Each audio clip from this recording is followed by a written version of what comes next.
더는 못 참겠어, 이 못된 마음의 할머니야. 네 아들에게 효도나 받아. 지린내. 그것은 내가 매일 아침 눈을 뜨면 처음으로 맡는 냄새였다. 남편 박민혁의 쿨롱 향수도 창밖 김밥집에서 풍겨오는 고소한 참기름 냄새도 아니었다. 시어머니 방에서 새어나오는 수도경 냄새와 절망이 뒤섞인 지독한 지린내였다. 지수야, 김지수. 남편은 이미 옷을 완벽하게 차려입고 침대 옆에 서서 마치 작업반장처럼 나를 내려다보고 있었다. 오늘은 새로 산 에르메스 넥타이를 맸고 머리카락 한 올 흐트러짐 없이 빗어 넘겼다. 그 번지르르한 이마가 까치집 같은 내 머리와 핏발선 내 눈을 비웃는 듯했다. 어머니 기저귀 갈아드릴 시간인데 아직도 자? 갈수록 게을러져서 큰일이야. 나는 벌떡 상체를 일으켰다. 심장이 꼬이듯 아팠다. 게으르다고? 나는 새벽 3시에야 겨우 잠들었다. 시어머니가 1시간에 한 번꼴로 끙끙 앓는 소리를 내는 통에 욕창이라도 생길까 봐 일어나 몸을 돌려드리고 물을 먹여드려야 했다. 그런데 이 남자, 내 남편이라는 작자는 바로 옆방에서 세상 모르고 잤다. 나는 아무 말 없이 시어머니 방으로 들어갔다. 한때 나에게 아나무인으로 달도 못 낳는 암탉이라며 호통치던 그 늙은 여자는 이제 침대 위에 걸레짝처럼 축 늘어져 있었다. 3년 전 집 앞 계단에서 넘어진 후로 전신마비가 되어 움직일 수 있는 건 눈알 뿐이었다. 의사는 희귀한 신경손상이라며 회복은 거의 불가능하다고 했다. 그날부터 내 인생은 지옥이 되었다. 나는 익숙하게 이불을 걷었다. 코를 찌르는 악취에 속이 울렁거렸다. 숨을 참고 시어머니의 몸을 닦고 깨끗한 기저귀와 시트로 갈았다. 시어머니의 몸은 돌덩이처럼 무거웠고 몸을 들어 올릴 때마다 내 허리는 비명을 질렀다. 쯧 하는 짓마다 그렇게 굼떠서야 시어머니는 나를 죽일 듯이 노려보며 목구멍으로 불분명한 소리를 냈다. 그 소리엔 혐오가 가득했다. 나는 고개를 숙이고 못 들은 척했다. 3년 동안 이미 익숙해질 대로 익숙해졌다. 지수야, 죽은. 어머니 배고프시겠다. 거실에서 박민혁의 목소리가 들려왔다. 나는 더러워진 시트를 대야에 던져놓고 주방으로 달려가 미리 끓여둔 전복죽을 가져왔다. 숟가락으로 한 술 한 술 불어서 시어머니 입가에 가져다 주었다. 그녀는 어미 새를 기다리는 아기 새처럼 입을 벌렸지만 그 눈빛은 칼날처럼 차가웠다.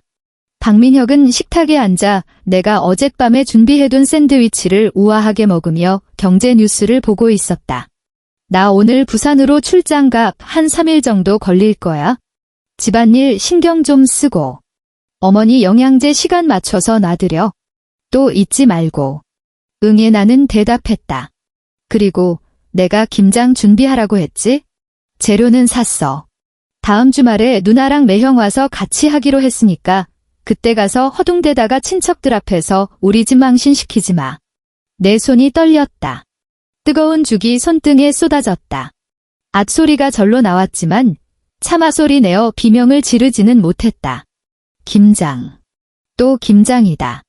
작년에도 나 혼자 배추 300포기를 싣고 절이고 양념을 버무리느라 꼬박 일주일을 매달렸다. 시누이와 형님은 김장 마지막 날에나 나타나서는 신육만 몇 번 하더니 SNS에 올릴 사진만 찍고는 누리 예쁜 올케. 올 한 해도 고생 많았네라는 글과 함께 내가 정성껏 포장해준 김치통만 잔뜩 들고 흡족하게 돌아갔다. 그리고 나는 사흘 밤낮을 알아누웠고 손가락은 당근처럼 퉁퉁 부었었다. 들었어, 못 들었어. 박민혁이 짜증스럽게 고개를 들었다. 들었어. 나는 고개를 숙이고 계속해서 시어머니에게 죽을 떠먹였다. 그는 아침 식사를 마치고 서류 가방을 든 채 마치 하녀에게 하듯 손을 한 번 휘젓고는 집을 나섰다. 문이 쾅 닫히자 세상이 순간 고요해졌다. 시어머니가 죽을 삼키는 끈적한 소리만이 남았다. 나는 창밖을 보았다. 광화문 쪽 고층 빌딩들이 아침 햇살에 반짝였다. 박민혁은 저 빌딩 중 하나에서 일한다. 그는 번듯한 회사를 다니고 번듯한 수입과 번듯한 가정을 가진 남자다. 그리고 나는 한때 명문대를 졸업하고 유망한 디자이너였던 나는 이제 경기도 일산의 이 전세 아파트에 갇혀 월급도 없는 24시간 간병인처럼 살고 있었다. 우리가 결혼할 때 부모님은 나를 안쓰러워하며 평생 모은 돈을 탈탈 털어 이 아파트의 전세금을 겨우 마련해 주셨다. 지수야, 여자는 시댁에서 기죽으면 안 돼. 집이 제일 큰 문제니까 남자 쪽에서 얕보이지 않게 해야 한다. 하지만 이제 그 돈은 내가 벗어날 수 없는 족쇄가 되어버렸다. 그 후 이틀 동안 박민혁에게서는 전화 한 통 오지 않았다.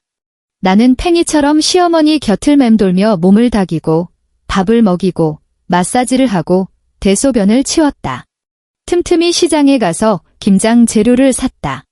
거대한 배추, 무거운 무, 고춧가루와 멸치액젓 포대들을 개미처럼 혼자서 나르느라 팔이 떨어져 나갈 듯 아팠다. 사흘째 되던 날 밤, 나는 완전히 녹초가 되어 밥을 할 기운조차 없었다. 사치스럽게도 나를 위해 치킨을 한 마리 시켰다. 그것이 나의 유일한 위안이었다. 치킨 냄새가 순식간에 온 집안에 퍼졌다. 나는 탐욕스럽게 냄새를 한껏 들이마셨다. 살아나는 기분이었다. 나는 시어머니를 편안히 눕혀드리고 잠든 것을 확인한 후에야 발소리를 죽여 거실로 나와 바닥에 앉아 조급하게 상자를 열었다. 바삭.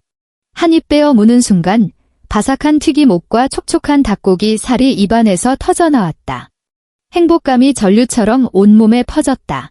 바로 그때 시어머니 방에서 희미하게 이상한 소리가 들려왔다. 마치 무언가를 씹는 소리 같았다. 심장이 덜컥 내려앉았다. 말도 안 돼. 시어머니는 이가 다 빠져서 평소에 유동식밖에 못 드신다. 게다가 전신마비인데 어떻게 혼자 음식을 먹을 수 있겠어? 너무 피곤해서 헛거들 들었나 보다. 나는 고개를 젓고 계속 치킨을 먹었다.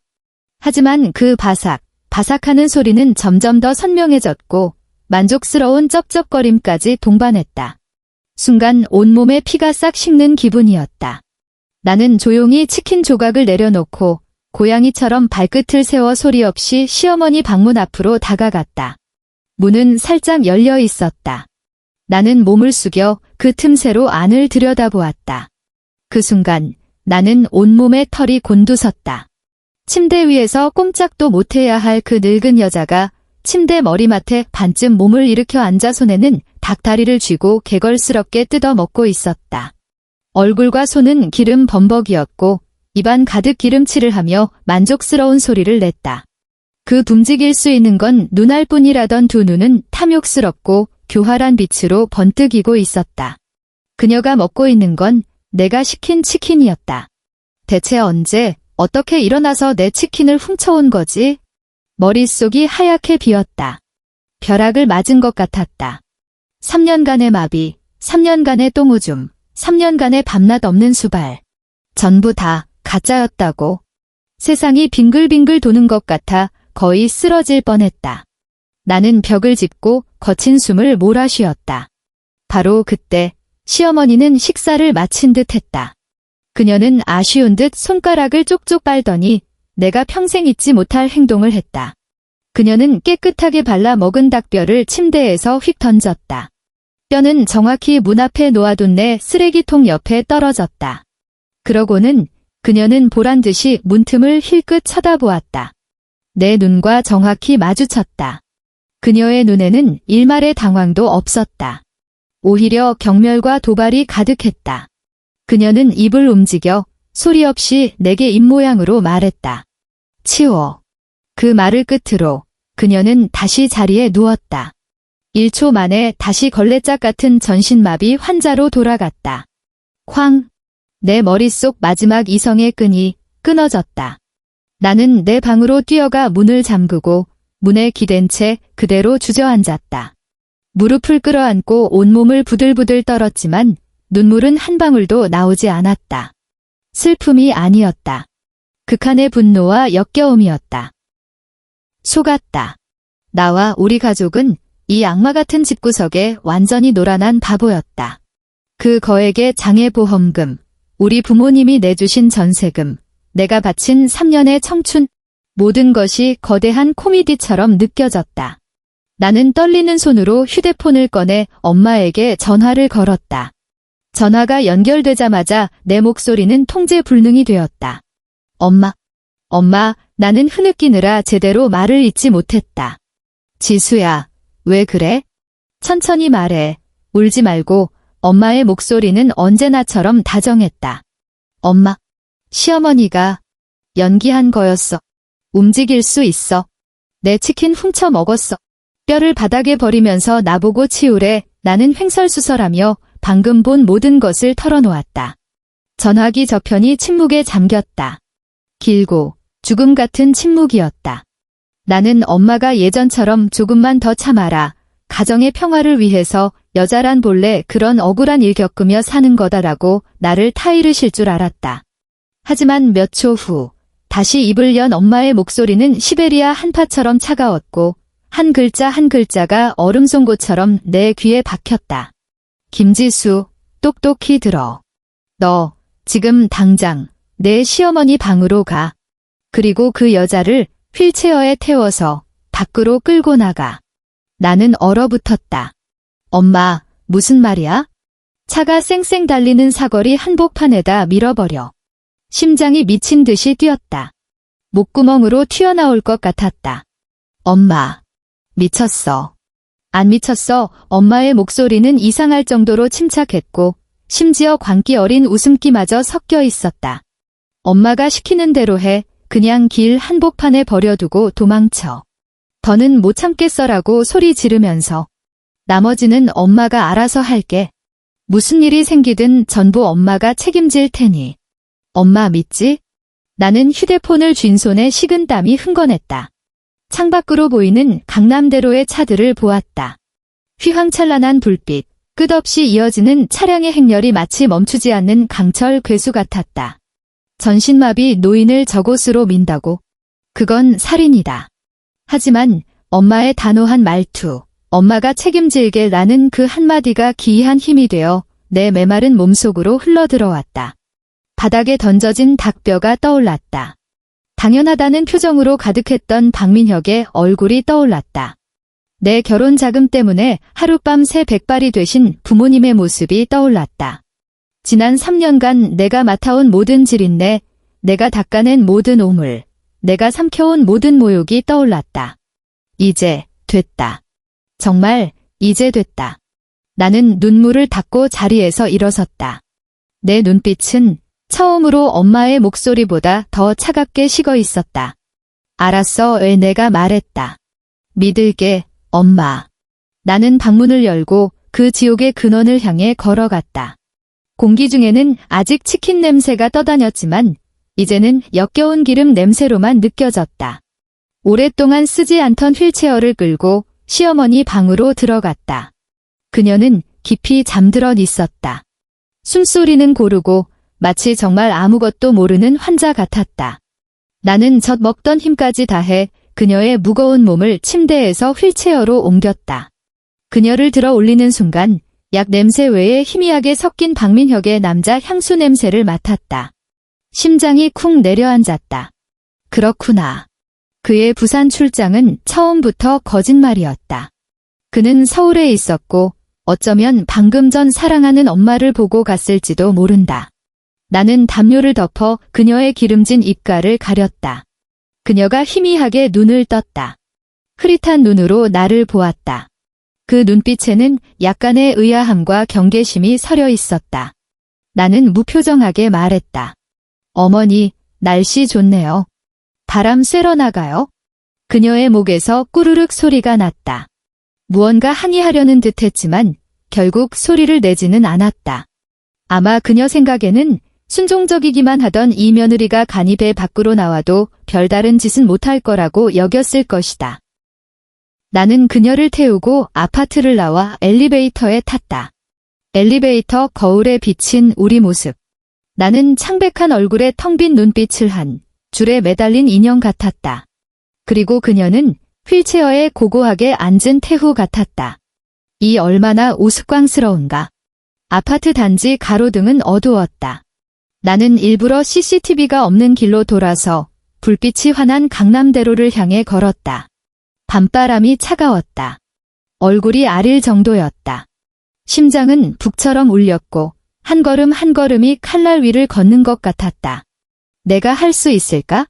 정말 그녀를 도로 한복판에 버릴 수 있을까? 엄마의 목소리가 귓가에 맴돌았다. 무슨 일이 생기든 엄마가 책임질게. 나는 심호흡을 하고 휠체어를 민 손에 힘을 더 꽉 주었다. 마침내 서울에서 가장 붐비는 사거리 중 하나에 도착했다. 신호등이 번갈아 깜빡이고 수많은 차들이 피에 굶주린 야수처럼 굉음을 내며 지나갔다. 경적 소리, 엔진 소리, 도시의 소음이 귀를 찢을 듯 했다. 바로 여기다. 시어머니의 몸이 미세하게 떨리기 시작했다. 그 움직일 수 있는 건 눈알뿐이라던 눈동자가 공포에 질려 눈앞의 광경을 보고 있었다. 나는 걸음을 멈추고 몸을 숙여 그녀의 귓가에 우리 둘만 들을 수 있는 목소리로 또박또박 말했다. 어머니, 3년 동안 고생 많으셨어요. 연기 참 잘하시네요. 그녀의 몸이 순간 뻣뻣하게 굳었다. 눈이 동그랗게 떠졌다. 그녀는 믿을 수 없다는 듯 나를 보았다. 그 눈에는 경악과 분노가 가득했다. 입을 벌려 무언가 말하려 했지만 너무 놀라 소리가 나오지 않는 듯 했다. 나는 몸을 일으켜 녹색불이 빨간불로 바뀌며 차들이 서서히 속도를 줄이는 것을 보았다. 바로 지금이다. 나는 온 힘을 다해 휠체어를 앞으로 세차게 밀어버렸다. 휠체어는 포탄처럼 도로 중앙으로 미끄러져 나갔다. 아, 못 참겠어. 더는 못 참겠다고. 나는 엄마의 각본대로 히스테릭하게 소리를 지르며 뒤도 돌아보지 않고 반대 방향으로 미친 듯이 달렸다. 눈물이 걷잡을 수 없이 흘러나왔다. 공포 때문인지 해방감 때문인지 알 수 없었다. 차마 뒤돌아볼 수 없었다. 피와 살이 튀는 끔찍한 장면을 보게 될까봐, 내가 진짜 살인자가 될까봐 두려웠다. 밤하늘을 찢는 날카로운 급제동 소리가 들렸다. 뒤이어 더 날카로운 경적 소리와 욕설이 연달아 터져나왔다. 미쳤어. 어디서 튀어나온 할망구야. 죽고 싶어 환장했나. 그리고 꿈에서도 상상하지 못했던 목소리가 천둥처럼 울려 퍼졌다. 너무나 익숙하면서도 너무나 낯선 생명력과 분노로 가득 찬 바로 내 시어머니의 목소리였다. 야, 이 눈깔도 없는 새끼야. 늙은이 치어 죽일 일 있어? 내 발걸음이 그 자리에 멈췄다. 나는 뻣뻣하게 몸을 돌려 도로 중앙을 보았다. 눈앞에 펼쳐진 광경에 내가 꿈을 꾸고 있는 건가 의심했다. 거대한 흰색 화물차가 텅 빈 휠체어에서 반 미터도 안 되는 거리에 멈춰 서 있었다. 그리고 원래 휠체어에 앉아 있어야 할 시어머니는 지금 화물차 앞에 서서 두 손을 허리에 얹고 기세등등하게 운전사를 향해 고래고래 소리를 지르고 있었다. 너 면허 돈 주고 샀냐? 사람 보고도 브레이크를 안 밟아? 운전사도 어이가 없는지 차창 밖으로 고개를 내밀고 맞받아쳤다. 할머니야말로 미친 거 아니에요? 휠체어에서 뛰어내려서 자해 공갈이라도 하려고요? 자해 공갈? 웃기네. 전현이, 내 며느리년이 나 죽이려고 길바닥에 밀어버린 거라고. 저 천하의 몹쓸 년. 그녀는 욕을 하면서 옆으로 쌩 지나가는 오토바이를 피하기 위해 옆으로 잽싸게 몸을 날렸다. 그 동작은 20살 젊은이처럼 날렵했다. 도로는 이 돌발 상황으로 순식간에 아수라장이 되었다. 모든 운전자가 창밖으로 고개를 내밀고 방금 전까지 휠체어에 앉아 있다가 지금은 차들 사이를 종횡무진하며 욕을 퍼붓는 노인을 신기하게 쳐다보았다. 나는 인도에 서서 멍하니 그 모습을 바라보았다. 한 행인이 휴대폰을 들어 올리는 것이 보였다. 어떤 차의 블랙박스에서 빨간 불이 깜빡이는 것이 보였다. 나는 웃었다. 꿈이 아니었다. 현실이었다. 어떤 드라마보다 더 황당하고 어떤 악몽보다 더 생생한 현실. 나는 천천히, 아주 천천히 휴대폰을 꺼내 엄마에게 전화를 걸었다. 엄마, 내 목소리는 무서울 정도로 평온했다. 일어났어. 전화기 너머로 엄마가 피식 웃었다. 모든 것을 꿰뚫고 있었다는 듯이. 알고 있어? 이제부터가 진짜 시작이야. 그날 밤 유튜브의 한 영상이 바이러스처럼 퍼져나갔다. 제목은 자극적이었다. 강남대로의 의학적 기적, 악독한 며느리에게 버려진 3년차 전신마비 노인, 트럭을 피해 광속 질주. 영상 화질은 그리 좋지 않았다. 어떤 차의 블랙박스에서 따온 것이었다. 화면 속에서 한 여자가 히스테릭하게 소리치며 도망가고 휠체어 하나가 도로 중앙으로 밀려나갔다. 일촉즉발의 순간 화물차가 질주해왔다. 모두가 비극을 예상한 순간 휠체어의 노인이 마치 전기 충격이라도 받은 듯 휠체어에서 튕겨져 나와 혀를 내두를 만큼 민첩한 몸놀림으로 트럭을 피했다. 그리고 허리에 손을 얹고 쌩쌩 달리는 차들 사이를 유유히 오가며 운전자에게 욕설을 퍼부었다. 영상은 순식간에 대한민국 인터넷을 폭발시켰다. 처음에는 댓글창이 온통 나라는 작독한 며느리에 대한 비난으로 가득했다. 너무 무섭다. 저런 인간은 당장 잡아 넣어야 해. 아무리 병수발이 힘들어도 그렇지 어떻게 저럴 수가. 저건 살인 미수야.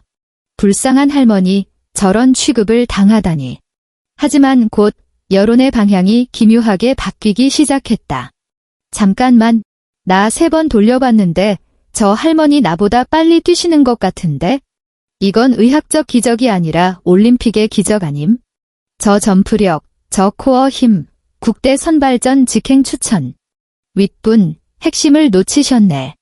핵심은 3년 동안 마비 상태였다는 환자가 어떻게 100m 달리기를 하냐는 거지. 그러니까 저 며느리가 못 참겠다고 소리친 게 병수발 때문에 못 참겠다는 거야? 아니면 같이 연기하는 거 못 참겠다는 거야? 생각할수록 소름. 이거 혹시 보험 사기. 여론의 소용돌이는 미친 듯이 휘몰아치며 한 가정의 윤리 비극에서 순식간에 전 국민이 참여하는 추리극으로 변질되었다. 그리고 그때 폭풍의 또 다른 중심에 있는 내 남편 박민혁은 이 모든 사실을 까맣게 모르고 있었다. 그는 애인인 최유라와 제주도 롯데호텔에서 로맨틱한 둘만의 시간을 보내고 있었다. 최유라, 나보다 5살 어린 필라테스 강사. 그녀는 내가 이미 잃어버린 탄탄한 피부와 순진한 미소를 가지고 있었다. 박민혁의 휴대폰이 수없이 울렸지만 모두 친구나 친척들이 건 전화였다. 그는 귀찮다는 듯 모두 끊어버렸다. 최유라가 그의 품에 안겨 애교 섞인 목소리로 말했다. 민혁 오빠, 누구야? 이렇게 귀찮게? 우리 휴가 중인데. 아무것도 아니야. 별 볼 일 없는 사람들. 박민혁은 그녀의 허리를 감싸 안으며 의기양양하게 웃었다. 유라야, 우리 엄마 보험금 잔금만 들어오면 유럽의 작은 섬이라도 하나 살까? 정말요, 오빠. 최유라의 눈이 반짝였다. 그런데 어머님 병은? 쉿. 박민혁은 조용히 하라는 손짓을 하며 음흉한 미소를 지었다. 우리 엄마 병이 바로 우리 둘의 현금 인출기야. 그 멍청한 김지수녀는 진짜 우리 엄마가 마비된 줄 알고 바보같이 3년이나 시중 들었잖아. 돈만 들어오면 바로 이혼할 거야. 그때가 되면 내가 이 집의 안주인이 되는 거지. 두 사람이 한창 희희낙낙하고 있을 때 박민혁의 절친 하나가 유튜브 링크를 보내왔다. 민혁아, 빨리 봐. 너희 어머니 실검 1위야. 라는 메시지와 함께 박민혁은 짜증스럽게 링크를 눌렀다. 영상이 재생되었다. 그가 익숙한 모습 자신의 어머니가 휠체어에서 벌떡 일어나 도로 위에서 기운차게 욕하는 것을 보았을 때 그의 얼굴에서 미소가 순식간에 굳어버렸다. 쨍그랑. 손에 들고 있던 샴페인 잔이 바닥에 떨어지며 산산조각이 났다. 오빠, 왜 그래? 최유라가 깜짝 놀라 물었다. 박민혁의 얼굴은 순식간에 새하얗게 질렸고 입술을 파르르 떨며 한마디도 하지 못했다. 그는 세상에서 가장 끔찍한 공포 영화라도 본 듯 휴대폰 화면만 뚫어져라 쳐다봤다. 끝났다. 그의 머릿속에는 이 두 글자만이 맴돌았다. 그 빌어먹을 보험.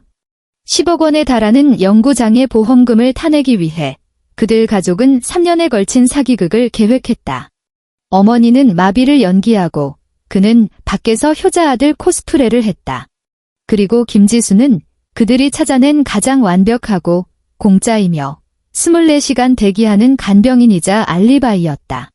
모든 것이 완벽하게 진행되고 있었다. 보험사는 이미 대부분의 보험금을 지급했고 마지막 잔금만 남은 상태였다. 돈만 받으면 그 지긋지긋한 조강지처를 버리고 헐헐 날아갈 수 있었다. 그런데 지금 이 영상은 박민혁의 손이 채를 치듯 떨렸다. 그는 즉시 어머니에게 전화를 걸었다. 전화는 한참 뒤에야 연결되었고 배경은 시끄러운 소음으로 가득했다. 엄마, 도대체 무슨 짓을 한 거야? 그 영상은 또 뭐고? 그는 목소리를 낮춰 공포에 질린 채 울부짖었다. 전화기 너머로 어머니의 울음소리와 고함이 뒤섞여 들려왔다. 민혁아, 빨리 와서 나 좀 구해줘. 나 경찰서에 잡혀왔어. 다 김지수 그년 때문이야. 그년이 날 죽이려고 했어. 날 도로에 밀어버렸다고. 경찰서, 박민혁은 세상이 도는 것 같았다. 경찰서에는 왜 갔어? 나도 몰라. 그 운전사 놈한테 욕 좀 했더니 사람들이 몰려들고 경찰이 와서 교통방해라고 하잖아. 지금은 누가 그 영상을 줬는지 나한테 계속 뭘 물어보고 있어. 박민혁이 무언가 더 말하기도 전에 다른 사람이 전화를 받았다. 침착하고 엄숙한 남자의 목소리가 들려왔다. 박민혁 씨 되십니까? 서울지방경찰청입니다. 모친 이은숙 씨의 건강 상태 및 최근 인터넷에 유포된 영상과 관련하여 경찰서로 오셔서 조사에 협조해 주셔야겠습니다. 툭. 휴대폰이 박민혁의 손에서 떨어졌다. 최유라는 넋이 나간 그의 모습을 보고 뭔가 잘못됐음을 직감했다. 그녀는 다가가 떨어진 휴대폰을 주워 유튜브 영상을 보았고 방금 전의 통화 내용도 들었다.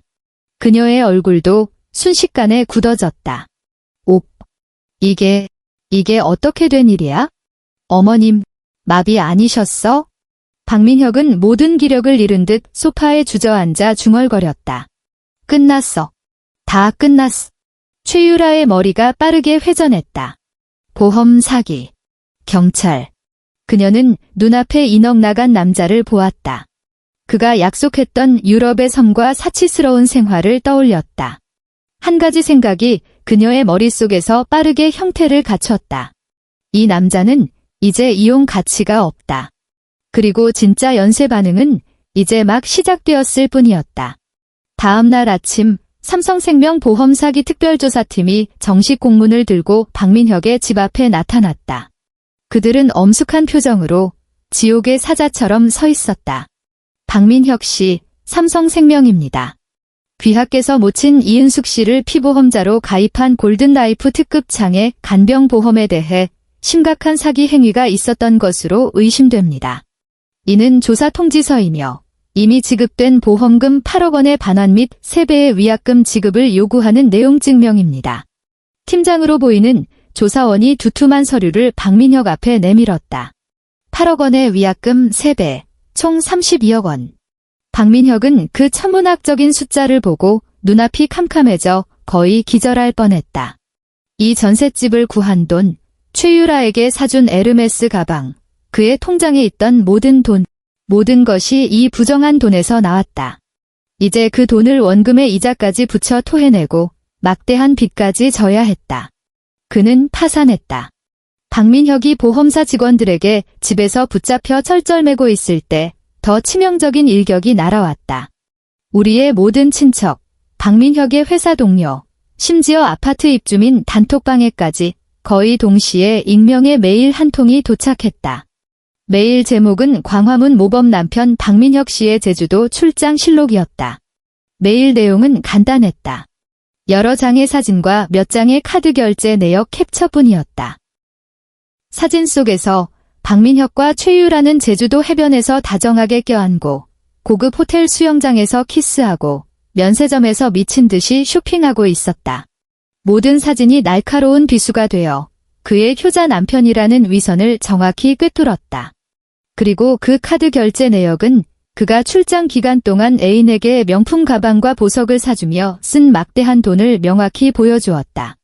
발신인은 물론 우리 엄마였다. 내가 결혼할 때 내 손을 잡고 모든 일에 참고 살라던 엄마. 내가 억울한 일을 당해 울며 하소연할 때 그래도 살아야지 라고만 말하던 엄마. 나중에야 알게 된 사실이지만 내가 처음으로 박민혁의 냉담함에 대해 불평했을 때부터 엄마는 이미 의심을 품고 있었다. 입으로는 나를 다독이면서도 뒤로는 몰래 흥신소를 고용해 남편의 뒷조사를 깨끗하게 끝내놓았던 것이다. 엄마는 마치 인내심 강한 사냥꾼처럼 어둠 속에 숨어 모든 증거를 조용히 수집하며 최적의 사냥 시기를 기다리고 있었다. 그리고 내가 시어머니를 도로로 밀어버린 그 순간이 바로 엄마가 보낸 총공격 신호였다. 순식간에 박민혁의 모든 사회적 관계가 폭발했다. 친척들의 전화가 빗발쳤다. 질책, 욕설, 경멸이 쏟아졌다. 회사 인사팀에서도 전화가 와 회사명의 실추를 이유로 대기 발령을 통보했다. 그는 모든 사람의 입에 오르내리는 사기꾼, 위선자, 불륜남이 되었다. 사회적 매장. 너무나 빠르고 너무나 철저했다. 나는 엄마 집 거실에 앉아 휴대폰에 계속해서 뜨는 뉴스와 가십들을 보며 마음의 평온을 느꼈다. 엄마가 따뜻한 보리차 한 잔을 내 손에 쥐어주었다. 지수야, 아직도 손이 차니? 나는 고개를 저으며 엄마의 따뜻한 손을 잡았다. 엄마, 고마워. 엄마는 내 머리를 쓰다듬으며 웃었다. 바보 같은 소리. 엄마한테 뭘 엄마는 그냥 내가 어떤 쓰레기 때문에 눈물 한 방울 흘릴 가치도 없다는 걸 보여주고 싶었을 뿐이야. 우린 그냥 그 쓰레기를 원래 있어야 할 쓰레기장에 버린 것뿐이란다.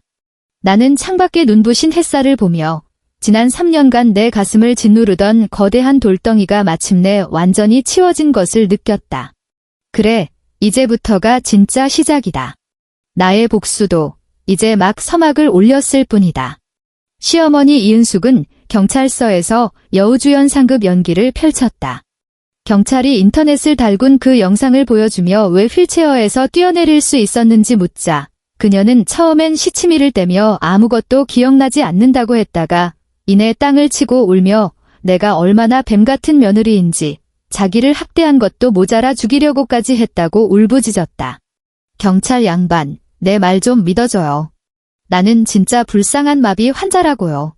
전현이 나한테 이상한 약을 먹여서 내가 갑자기 움직일 수 있었던 거라고요. 내가 미친 것처럼 보이게 해서 죄를 벗으려는 수작이야. 그녀는 허벅지를 치며 눈물 콧물을 다 쏟아냈다. 하지만 국립과학수사연구원의 감정 결과가 나오자 그녀의 모든 연기는 웃음거리가 되었다. 보고서에 따르면 그녀의 근육 상태, 신경 반사, 골밀도는 꾸준히 운동해온 건강한 중년 여성의 수준이었고 마비나 근육 위축의 흔적은 전혀 찾아볼 수 없었다. 여기에 보험사가 제출한 박민혁과 그녀가 직접 서명한 전신마비로 일상생활 완전 불가라는 장애 진단 신청서와 8억 원에 달하는 보험금 지급 기록까지 더해지자 사기 혐의의 증거는 완벽하게 맞아떨어졌다. 이은숙은 그 자리에서 형사 입건되었다. 변호사에게 듣기로는 수갑이 채워지는 순간 그녀는 완전히 무너져 경찰서 바닥을 구르며 미친 사람처럼 내 이름을 부르짖고 저주를 퍼부었다고 한다. 우스운 것은 그녀가 발버둥 칠 때 힘이 어찌나 센지 젊은 남자 경찰 둘이 겨우 제압했을 정도였다는 것이다. 그리고 박민혁, 그의 말로는 어머니보다 더 비참했다. 사기죄의 주된 형사 책임은 어머니가 졌지만 그 역시 보험 수익자이자 공모자로서 책임을 피할 수 없었다. 더 치명적인 것은 재정적 파멸이었다. 32억 원이라는 막대한 채무가 산처럼 그를 짓눌렀다. 그의 명의로 된 유일한 재산은 우리가 살던 아파트의 전세 보증금뿐이었다. 그는 집주인에게 울며불며 계약 만기 전에 보증금을 돌려달라고 애원했지만 집주인은 계약 기간을 이유로 거절했다. 차를 팔려고 했지만 차는 이미 최유라에게 가방을 사주기 위해 담보대출을 받은 상태였다. 그는 하룻밤 사이에 번듯한 중산층 엘리트에서 막대한 빚을 짊어진 빈털터리가 되었다. 그는 미친 듯이 나에게 전화를 걸고 문자를 보냈다. 지수야, 내가 잘못했어. 정말 잘못했어. 한 번만 용서해주면 안 될까? 지수야, 우리가 부부였던 정을 생각해서라도 나 좀 도와줘. 그 돈에 내 목도 있잖아. 김지수. 이 독한 년. 내가 내 모든 걸 망쳤어. 죽여버릴 거야. 애원에서 분노로, 그리고 악독한 협박으로. 나는 그 문자들을 보며 아무런 감흥도 없이 그저 역겨움만 느꼈다. 나는 그의 모든 연락처를 차단하고 전화번호를 바꿨다. 최유라라는 그 내연녀는 부부는 본래 한 숲의 새와 같아 재난이 닥치면 각자 날아간다는 말을 몸소 보여주었다. 박민혁이 회사에서 대기 발령을 받고 은행에서 빚 독촉을 받기 시작한 바로 다음 날, 그녀는 박민혁이 사준 모든 명품 가방과 보석을 챙겨 밤중에 이사했고, 휴대폰은 꺼지고 SNS 계정은 삭제된 채 증발해버렸다. 박민혁이 그녀가 살던 오피스텔을 찾아갔지만 이미 오래전에 그만뒀다는 말만 들었을 뿐이다. 소문에 의하면 박민혁은 미친 사람처럼 거리에서 최유라의 이름을 부르짖었고 그 절망적인 모습에 행인들이 혀를 찼다고 한다. 그는 아마 죽을 때까지도 모를 것이다. 최유라가 사랑한 것은 그라는 사람이 아니라 그가 사기로 얻은 돈으로 쌓아 올린 허영의 성이었다는 것을. 모든 소란이 가라앉고 나는 법원에 이혼 소송을 제기했다. 나는 서울 최고의 이혼 전문 변호사를 선임했다. 로펌 상담실에서 나는 엄마가 미리 준비해둔 모든 증거 박민혁의 외도 사진, 카드 결제 내역, 그리고 시댁의 보험 사기 관련 자료 전부를 변호사 앞에 깔끔하게 펼쳐놓았다. 변호사는 산더미 같은 증거를 보고 놀라움과 감탄이 섞인 눈빛으로 말했다. 박민혁 씨 사모님, 아니, 김지수 씨 준비가 정말 철저하시군요. 이 소송, 우리가 무조건 이깁니다. 재판 당일, 박민혁도 법정에 나타났다. 불과 며칠 만에 그는 20살은 늙어 보였다. 한때 빳빳하던 양복은 구겨져 있었고 머리는 기름져 두피에 달라붙었으며 눈은 퀭하고 흐리멍덩했다. 그는 나를 보자마자 달려와 내 손을 잡으려 했다. 지수야, 지수야, 내 말 좀 들어봐. 나는 반사적으로 한 걸음 물러나 그의 손길을 피했다. 나는 그를 보았다. 내가 한때 사랑했던 남자, 내 3년의 청춘을 앗아간 남자. 마음속에 증오심조차 남지 않고 그저 쓰레기를 보는 듯한 냉담함만이 가득했다. 박민혁 씨, 내 목소리는 차갑고 무심했다. 우리 사이에 더는 해명할 건 없어요? 법정에서 봅시다. 그의 손이 허공에서 굳었다. 그의 얼굴에는 절망과 불신이 가득했다. 그는 한때 자신에게 순종적이고 모든 것을 감내하던 김지수가 이렇게까지 냉혹하게 변할 줄은 상상도 못했을 것이다. 재판 과정은 이변 없이 끝났다. 확실한 증거 앞에서 박민혁은 모든 발버둥을 포기했다. 판사는 최종적으로 우리의 이혼을 선고했다. 박민혁의 혼인 중 외도와 가족 공동 사기라는 중대한 과실로 인해 그는 나에게 위자료를 지급해야 했다. 재산 분할은 더 흥미로웠다. 우리의 유일한 공동 재산은 그 아파트의 전세 보증금이었다. 그리고 그 보증금의 대부분은 우리 부모님이 내주신 돈이었다. 내가 제출한 은행 이체 기록에 따라 판사는 보증금 중 우리 부모님이 출자한 부분은 전액 나에게 반환되어야 한다고 판결했다. 그리고 박민혁의 몫이었던 아주 작은 일부는 법원에 의해 즉시 압류되어 그의 막대한 빚을 갚는 데 사용되었다. 다시 말해, 그는 빈손으로 쫓겨났다. 아니, 그보다 더 비참했다. 그는 모든 것을 잃었을 뿐만 아니라 평생 갚지 못할 빚까지 짊어지게 되었다. 선고가 내려지는 순간 박민혁은 피고인석의 걸레짝처럼 쓰러졌다. 나는 자리에서 일어나 스커트 자락을 정돈하고 그를 다시는 쳐다보지 않은 채 법정을 걸어 나왔다. 법정 밖 햇살이 눈부시게 쏟아졌다. 엄마가 문 앞에서 기다리고 있었다. 내가 나오는 것을 보고 엄마는 다가와 나를 힘껏 안아주었다. 다 끝났다, 우리 딸. 응, 나는 엄마의 어깨에 얼굴을 묻고 마침내 눈물을 흘렸다. 이번 눈물은 고통이나 분노가 아닌 완전한 해방과 새로운 시작을 위한 것이었다. 몇 달 후, 나는 이혼으로 받은 재산에 엄마가 보태준 돈을 더해 서울 시내의 나만의 작은 아파트를 샀다. 그리고 다시 내 전공을 살려 작은 개인 디자인 스튜디오를 열었다. 인생이 마침내 원래 있어야 할 궤도로 돌아왔다. 그날 나는 엄마와 함께 내 인생 첫 차를 뽑으러 갔다. 그 차는 하얀색 제네시스 G70이었다. 유려하고 우아한 곡선이 마치 날갯짓을 준비하는 새 같았다. 나는 새 차에 엄마를 태우고 한강변 도로를 달렸다. 차 안에서는 내가 가장 좋아하는 아이유의 노래가 흘러나왔고 창문으로 불어오는 봄바람이 상쾌했다. 우리는 거대한 5개 광고판 앞을 지나갔다. 마침 정오 뉴스가 나오고 있었다. 오늘 서울중앙지방법원은 세간의 주목을 받은 유의학적 기저보험 사기 사건에 대한 1심 선고를 내렸습니다.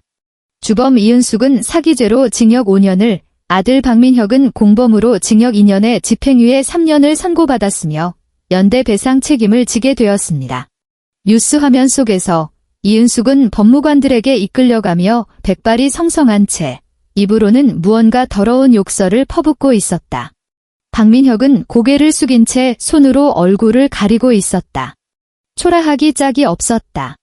나는 화면 속에 그 익숙하면서도 낯선 두 사람을 보며 나도 모르게 입꼬리를 살짝 올렸다. 조수석에 앉은 엄마도 그 뉴스를 보았다. 엄마는 나를 돌아보며 장난기 어린 미소를 지었다. 우리는 서로를 마주 보았다.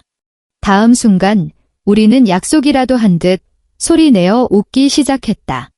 웃음소리가 차 안에 울려 퍼졌다. 맑고 드높게 끝없는 기쁨과 자유로 가득 찬 웃음이었다. 그것은 지난 3년, 아니 내 평생 가장 행복하게 웃었던 순간이었다. 나는 엑셀을 밟았다. 하얀 제네시스는 한 줄기 빛처럼 앞으로 끝없이 이어진 차들의 흐름 속으로 합류했다. 백미러 속에서 그 거대한 뉴스 화면과 두 사람의 추악한 얼굴은 점점 더 작아지고 희미해지다가 마침내 시야에서 사라졌다. 안녕, 나의 지긋지긋했던 결혼 생활. 안녕, 나의 새로운 인생.